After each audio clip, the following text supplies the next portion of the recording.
오늘은 방금 읽은 야고보서 2장 1절 말씀을 통하여서 차별하여 대하지 말라라는 제목으로 여러분과 함께 하나님의 말씀을 나누도록 하겠습니다. 세상에는 온갖 차별들이 있었습니다. 또한 지금도 있습니다. 옛날에는 이 반상의 법도라고 해서 양반과 상놈에 대한 신분 차별이 있었고, 또한 적서의 차별이라 해서 적자와 서자의 차별도 있었습니다. 뭐 그뿐인가요? 남녀의 차별, 인종의 차별, 종교의 차별, 이념의 차별도 있었습니다. 게다가 가진 자와 없는 자의 차별 또한 엄연히 존재했죠. 그런데 이 역사가 흘러가면서 이런 많은 차별들을 해결하기 위하여서, 극복하기 위하여서 노력 많이 했죠. 하지만 현대에는요, 이 전과는 다른 형태의 차별, 아니 분명히 과거에도 있었지만 현재에 더 두드러진 차별이 존재했습니다. 그게 뭔지 아세요? 외모에 대한 차별이, 외모에 대한 차별이요. 최근 구인구직 서비스를 제공하고 있는 리크루트라는 회사가 성형외과 병원들과 함께 설문을 진행했습니다. 먼저 취업을 준비하고 있는 영혼들에게 이렇게 물어봤어요. 외모가 취업에 영향을 미치는가? 라고 물어보니 몇 프로가 그렇다라고 말했을까요? 몇 프로가? 98%가 외모가 취업에 영향을 미친다. 그래서 이번엔 반대로 기업 인사 관련 담당자들에게 직원을 채용할 때 외모를 고려하는가? 라고 물으니 기업에서는 몇 프로가 답을 했을까요? 기업에서는. 네? 10? 기업에서는 94%가 그렇다라고 하고 했대요. 그러니까 요즘에는요, 외모가 취업의 중요한 변수인 것 같아요. 아주 중요한 변수. 과거 젊은이들은 미래를 위하여서 학업에만 열중했습니다.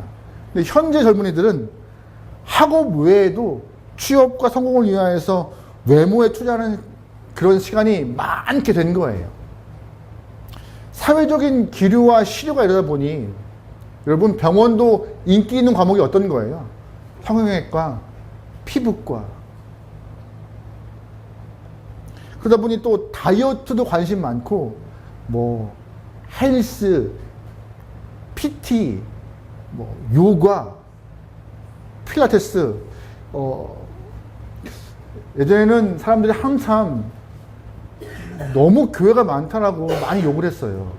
어디 가나 교회밖에 안 보인다라고. 근데 요즘에 제가 보니까는요, 이 동네 교회는 별로 없어요.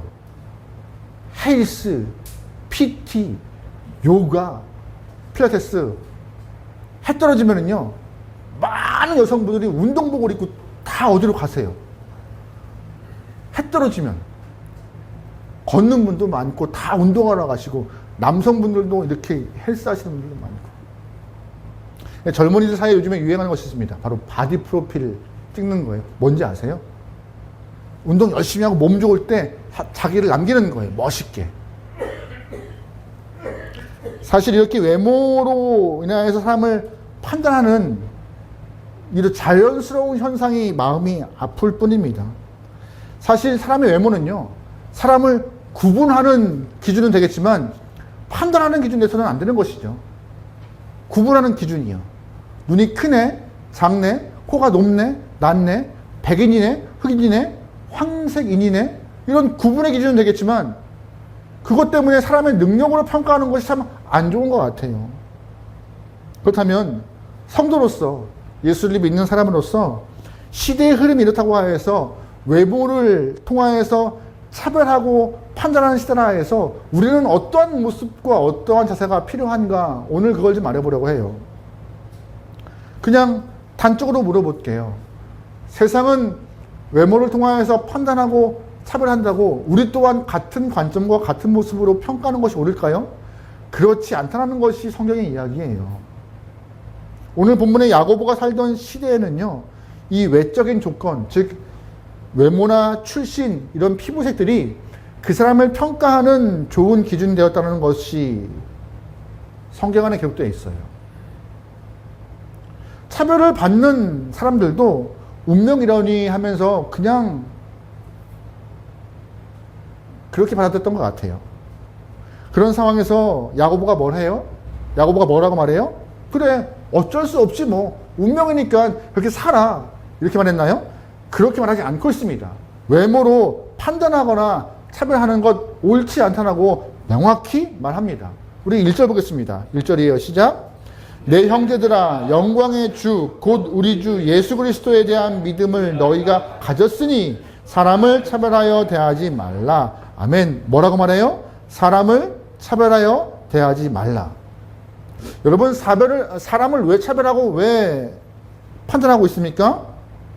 사람이 갖고 있는 고유한 가치보다 외적 기준으로 사람을 비교하기 때문이에요. 나보다 많네? 나보다 크네? 나보다 잘생겼네? 나보다 더 많이 배웠네? 나보다 못 배웠네? 나보다 가진 것이 없네? 가진 것을 기준으로 사람들을 판단하고 비교하다 보니 그 사람을 향해서 우리가 안 좋은 마음, 안 좋은 생각 가질 수 있는 것이죠. 외적 기준을 가지고 사람을 판단하고 비교하고 그들을 결정하는 것은 성경적 가치관이 아닙니다. 먼저 말씀드릴게요. 성경의 가치관은요, 모든 성도에게 생명의 렌즈를 끼고 은혜의 가치관을 갖고 바라보라 말씀하시는 것입니다. 생명의 가치관과 은혜의 관점으로 그를 바라보는 것이 성경에서 말하고 있는 성도의 관점이라고요. 잘 기억하셔야 돼요. 여러분, 한 사람이 예수를 믿으면요, 모든 것이 변합니다. 먼저 뭐가 변하는지 아세요? 우리의 신분이 바뀌어요.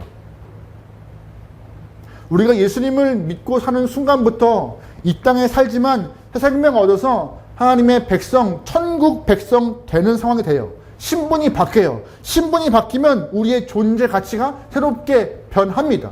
신분이 바뀌니까 이 땅에 속한 사람들이 아니라 하늘에 속한 자의 존재 가치로 변해요. 존재 가치가 변하니 삶의 목적과 방향도 바뀝니다.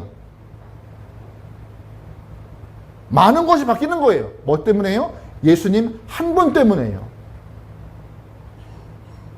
값없는 은혜를 통하여서 우리에게 생명 얻었기 때문에 우리의 삶이 이전과는 모든 것이 바뀌는 것인데, 바뀌기 이전에 누리고 있는 것들, 가지고 있는 것들, 우리가 장착한 것들로 인하여서 판단하고 비교하는 것, 하나님은 오늘 본문의 야고보는 옳지 않다라 말하는 것입니다. 그래서 말씀하는 거예요.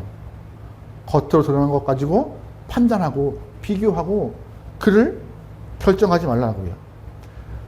우리의 판단 기준은 오직 뭐여야 되는 것이에요? 생명이에요. 생명. 저 사람이 예수를 통한 생명이 있다 없다. 있으면은 주 안에서 한 형제자매가 되어 그를 사랑하고 축복하고 그를 품어하는 것이고, 또한 그 안에 또한 반대로 상대방에게 예수를 통하여서 얻은 생명이 없다면은 그를 향하여서 궁휼한 마음으로 손을 내밀고 예수의 품으로 인도해야 되는 것이 성도의 본 모습인 것이지, 많다라고 상석으로 옮기는 것이고 적다라고 하석으로 옮기는 것이, 말석으로 옮기는 것이 옳은 건가라고 야고보가 우리에게 지목하고 있는 것입니다. 한 번 더 말씀드립니다. 성도의 모습은요, 생명의 렌즈를 끼고 은혜의 관점을 갖고 사람을 바라볼 수 있는 그런 영혼이 되어야 하는 것입니다. 여러분, 여기 계신 모든 분들 다른 것 아니라 생명과 은혜의 관점으로 사람을 바라보고 그를 평가하고 그에게 다가갈 수 있는 귀한 영혼 되면 좋겠습니다. 할렐루야, 아멘. 그런데 사실 이게 쉽지 않아요. 말은 좋은데 쉽지 않아요. 보이는 것대로 판단하고 보이는 것대로 마음이 흔들립니다. 우리만 그래요? 아닙니다. 사무엘도 그랬어요. 사무엘상 말씀 보면은요, 하나님이 사울왕을 버리고 다윗을 임금으로 세우랍니다. 그때 하나님이 사무엘에게, 사무엘아, 베들레헴 땅에 있는 이세 집에 가면은 거기에 그 다음 사울 왕 다음에 왕의 후보들이 있을 거야. 거기 한번 가봐. 사무엘은 갔습니다. 베들레헴 이세 집에 갔습니다. 가는 순간 이세의 아들들을 통하여서 면접을 보기 시작합니다. 왕의 면접을요. 그런데 첫째 아들 엘리야 보는 순간 눈이 돌아가요. 저 키 봐. 딱 부러진 어깨 봐, 외모 봐. 왕되기 충분해. 아마 이 엘리압이 저와 같은 사람이었을 것 같아요. 크게 웃으면 안 돼. 이게 다 들어가, 영상이 다 들어가. 어깨 딱. 그런데 하나님이 그 엘리압이 그 순간 하나님이 사무엘이 느낀 감정을 아셨던 것 같아요. 엘리압의 겉모습 보고 눈이 동그래지면서 정말 왕 같다. 외모나 풍채나 저 모든 것이 왕 같다라는 마음. 그때 하나님이 사무엘 하신 말씀이 뭔지 아세요? 그의 용모와 키 보지 마. 그 용모와 키 보지 마. 나는 중심 본단다. 사실 사무엘도 보이는 것대로 판단하잖아요. 쉽지 않은 거예요.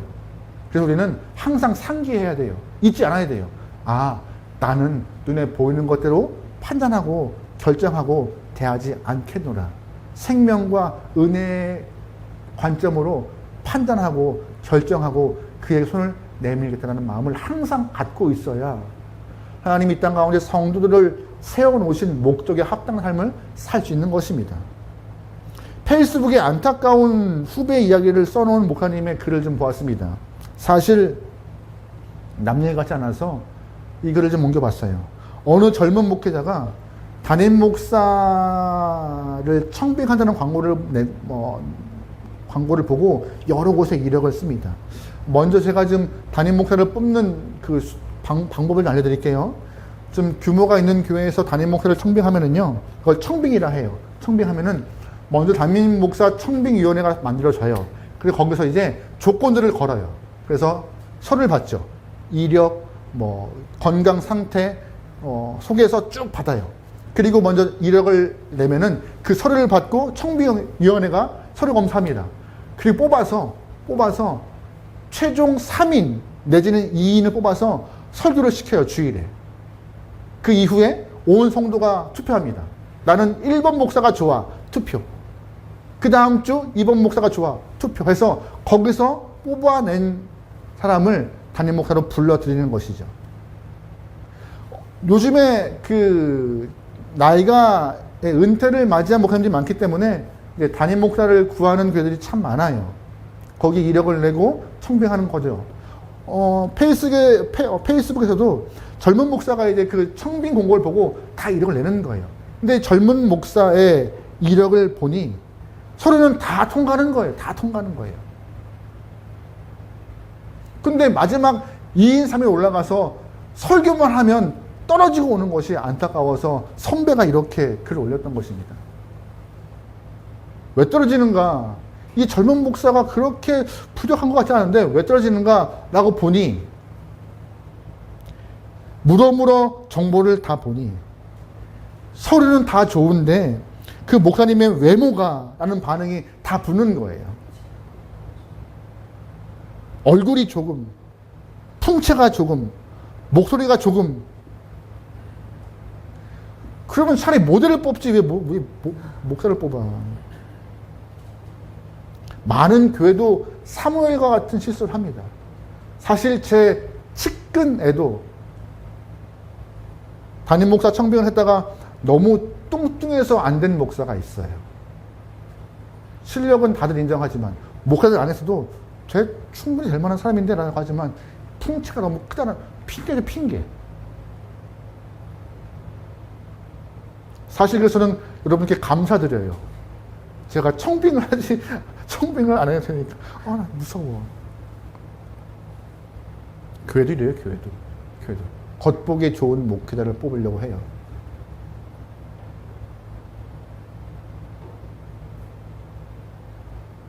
왜 우리는 사람의 외모를 보고 판단하거나 차별하면 안 될까요? 오늘 본문은 명확히 말하고 있어요. 1절 말씀에 예수를 믿고 따르는 사람이기 때문에요. 무슨 말이에요? 예수님이 외모로 차별하거나 가진 걸로 우리를 홀대하지 않았잖아. 이 얘기하고 싶은 거예요. 야고보서는. 1절 말씀에 야고보가 말하고 있습니다. 예수님을 뭐라고 표현해요? 1절 말씀에서 특별하게 지금 다른 표현이 있습니다. 내 형제들아 영광의 주. 예수님을 그냥 예수 그리스도가 아니라 앞에 뭐가 수식어가 붙어요. 영광의 주. 이게 무슨 말이에요? 예수님은 우리와 같이 이렇게 계실 분이 아니었어. 하늘에서 하나님과 옆에 앉아 영광을 받을 만한 분인데 이 땅에 육체를 입고 오신 분이 예수님이었다고 말하고 있는 것이에요. 그런데 그 이왕 하늘에서 영광을 받을 만한 분이 이 땅에 오셨으면 어떠한 모습으로 오셨어야 돼요? 어깨 딱 벌어지고 우리가 보기에 와! 할 만큼 와면 좋겠는데 그런 모습으로 오면 좋겠는데 그런 모습이었을까요? 우리가 간혹 예수님의 모습을 이렇게 그림으로 그려놨던 것들을 보면요. 유화로 예수님 모습이 멋져요. 긴 장발에 뒤에 뭐라고 하죠? 이거 후광? 아우라? 딱 있고 아주 멋지게 금발 모습에 눈도 쌍꺼풀 딱 지나고 부리부리하게 팍팍 딱 있는 모습으로 그려집니다. 정말 예수님 그런 모습이었을까요? 이사야가 오실 메시아에 대해서 예언한 글귀가 있습니다. 이사야 53장 말씀입니다. 같이 볼게요. 시작. 그는 주 앞에서 자라나기를 연한 순 같고 마른 땅에서 나온 뿌리 같아서 고운 모양도 없고 풍채도 없은즉 우리가 보기에 흠모할 만한 아름다운 것이 없도다. 누가? 예수님이 연한 순 같대요. 뭐 2두가 있고 막 3두가 있고 막 복근에 이게 아니라 연한 순같이 여리여리하대요. 고운 모양이 있대요? 없대요. 풍채도 없대요. 우리가 보기에 흠모할 만한 것이 아무것도 없대요. 아름다운 것도 없대요. 무슨 말이에요? 본인 자체가 뼈나무로 내어오신 분이 아니라고 말씀하시는 것이에요. 왜? 평범한 그냥 그 당시 평범한 갈릴리 사람으로 오셔서 평범한 사람들을 다 대하기 위하여서 아무도 나에게 오는 것이 부담스럽지 않을 만큼 평범하게 오신 것입니다. 왕족으로 오신 것도 아니기 때문에 여자라고 아이라고 이방인이라고 무시하지 않은 분이 예수님이세요. 오히려 가난하고 병들고 사회적으로 약자들에게 가까이 가신 분이 예수님이십니다. 마태복음 22장 보면은요, 예수님을 지금 흠내기 위하여서 바리새인들이 작당을 합니다. 예수님께 꼬투리를 잡기 위하여서 바리새인들이 모여서 예수님께 질문을 해요. 그런데 그들도 예수님을 이렇게 말하고 있어요.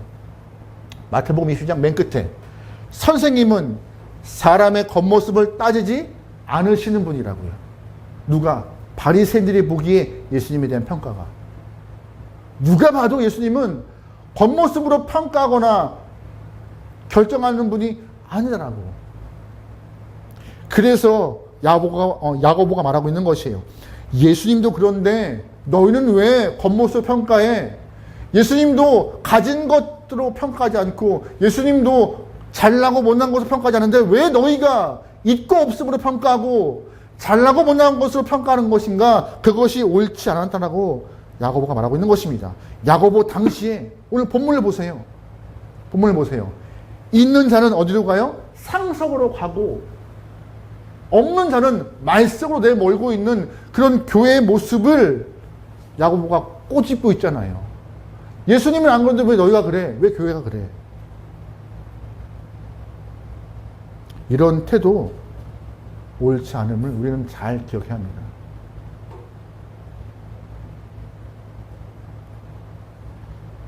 사실 저는 감사한 부분이 있어요. 저희 교회가 크지 않아서 저희 교회 보면은 이렇게 인사하러 오시는 정치인들이 없잖아요.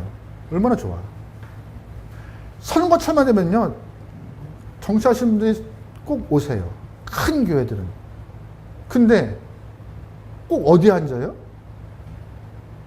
평소에 교회 한 번도 안 오신 분들이 꼭 앞자리에 앉으세요. 예배를 잘 드리면 좋겠는데 꼭 줘라. 오지를 말든가. 정치인은 하나 때문에. 아닙니다. 그건 아니잖아요. 안 들어오면 좋겠어요, 교회. 그냥 밖에서 선거도 하는 거 누가 뭐라 그래.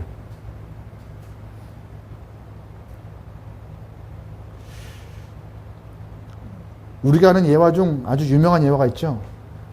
미국 북부에 살던 한 흑인이 남부로 출장 가서 주일이 되었습니다.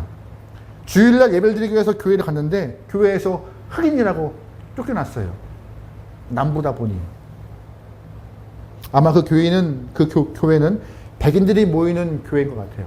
여러분, 미국에서 풍자하는 얘기 많아요. 백인의 교회와 흑인들의 교회.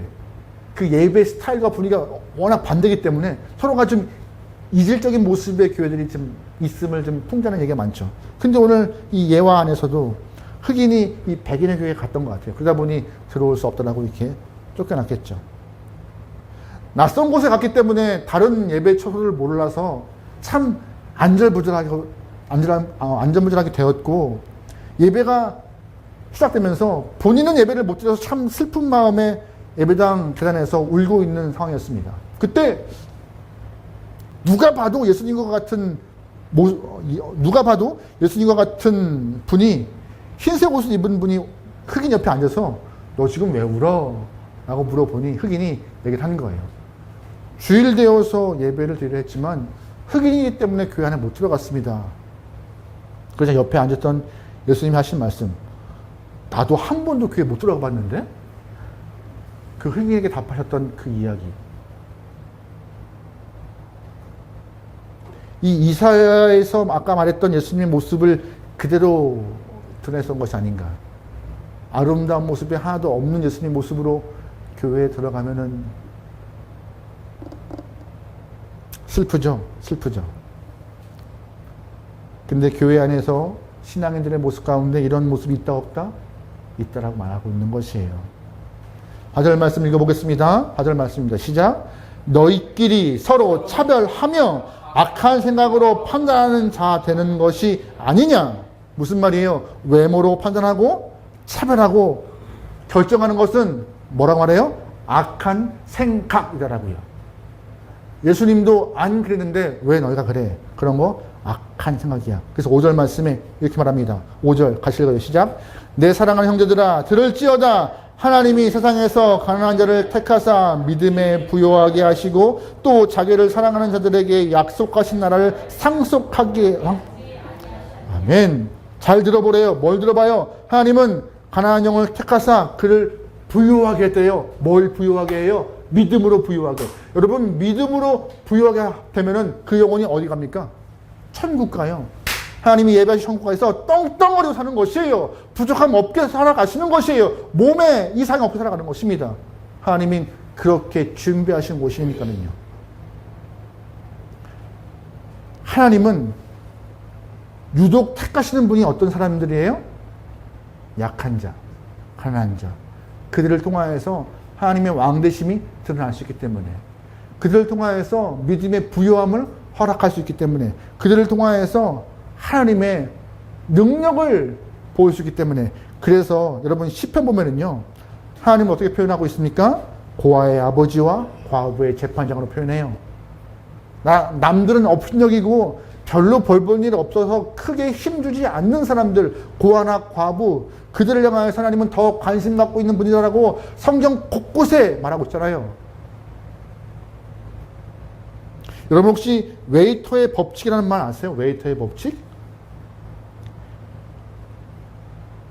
미국의 CEO였던 빌 스완스라는 사람이 책에서는 찾을 수 없는 비즈니스 규칙 33가지라는 책에서 쓴 내용인데, 만일 누군가가 당신에게 잘해주고 있다면 가만히 그의 행동을 살펴보아라.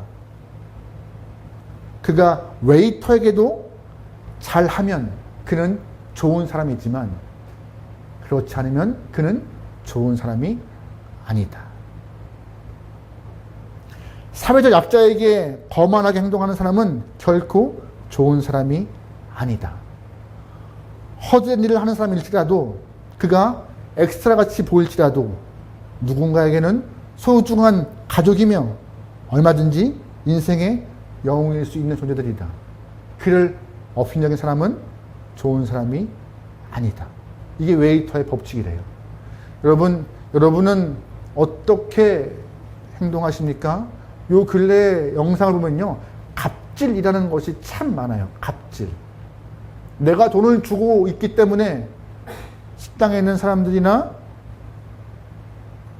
나를 대하는 사람들을 함부로 대하는,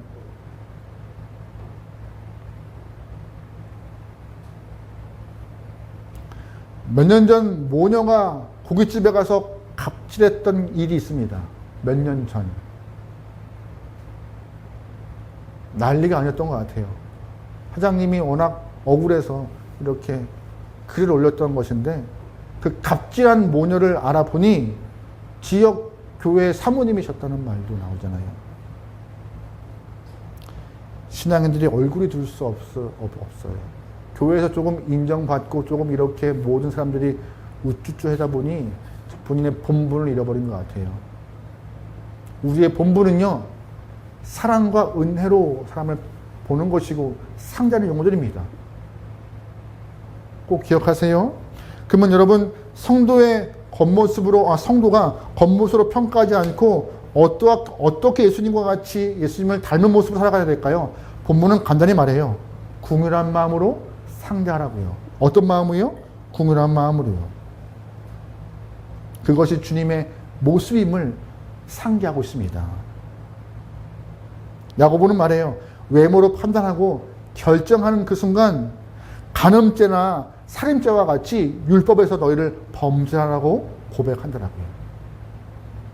나는 그런 적이 없는데? 나는 그렇게 심한 죄를 저지른 것 같지 않은데? 아닙니다. 차별 또한 그만큼 큰 범죄래요.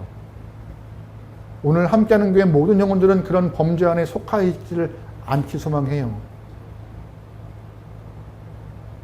말씀 한 구절 볼까요? 10절 말씀입니다. 같이 볼게요. 시작. 10절 말씀입니다. 그 다음 절이에요. 시작. 궁휼을 행하지 아니하는 자에게는 궁휼이 없는 심판이 있으리니 궁휼은 심판을 뭘 대하래요? 궁휼로 대하래요. 너희가 궁휼로 대할 때 하나님도 너희를 뭘로 대하실 거래요? 궁휼로요. 만약에 그렇지 않으면 하나님이 너에게 궁휼이 없는 심판으로 너희를 대할 것이다. 성도가 가져야 할 것은 궁휼입니다. 궁휼로 무장하여서 생명과 은혜로 무장하여서 그를 판단하고 대하고 손을 뻗을 때 하나님도 같이 대할 것이다라고. 어떤 것으로 무장하시죠? 어떤 것을 사랑하시죠? 어떤 것으로 드러내고 계시죠? 세상의 기준과 가치와 똑같이 가진 자, 있는 자, 높은 자, 많은 자를 향하여서 더 여유로운 마음, 널려있는 마음, 그런 마음 다 내놓고 소망합니다. 사실 우리가 부모로서 저도 실수한 적이 있던 것 같아요. 어떻게? 아이들한테 가르칠 때 이왕 친구 사귈 거면 공부 잘하는 애 사귀라고 하잖아요. 저도 그랬던 것 같아요. 회개했습니다. 회개하면서 나도 아차했다. 왜 그랬을까? 그냥 보이는 기능일 뿐인데 우리는 무심결에 보이는 것을 판단하고 보이는 것을 결정해요. 하나님 말씀하십니다. 그거 아니다라고. 한 번 더 말씀드려요. 긍휼과 생명과 은혜의 관점으로 판단하고 결정하라고요. 그것이 우리에게 허락된 주님의 숙제인 것입니다. 그래서 마지막 마태복음 25장 최후의 심판 때 예수님이 똑같이 부르실 거라 말씀하세요. 마지막 예수님이 양과 염소 나누시면서 오른편에 있는 사람들에게 말하잖아요. 너희에게 예비된 상속된 것을 너희가 받으라. 우리는 뭐 한 게 없는데요. 너희는 내가 줄일 때 먹였고 목마를 때 물 주었고 헐벗을 때 옷을 입혔고 목에 갇을 때 와 보았다. 우리가요? 언제요? 우린 주님께 한 적이 없습니다. 약한 자에게 한 것이 나에게 한 것이다라고. 반대로 왼편에 있는 사람들에게 말을 하잖아요. 책망하시잖아요. 지극히 작은 자에게 하나도 한 것이 없는 자들아 하면서 그들을 책망하시는 모습. 언제요? 마지막 때. 여러분은 오른편에 서 계십니까? 왼편에 서 계십니까? 아니, 오른편에 서고 싶으십니까? 왼편에 서고 싶으십니까? 이 시간 이후 우리의 삶은 차별이 아닌 주의 사랑을 전할 수 있는, 증거할 수 있는 아름다운 영혼 되어서 주님이 우리를 위하여서 생명 허락하심이 잘했네, 좋네, 행복하네 라고 답을 들을 수 있는 여러분과 저의 신앙이 되기를 주님으로 축원합니다. 아멘.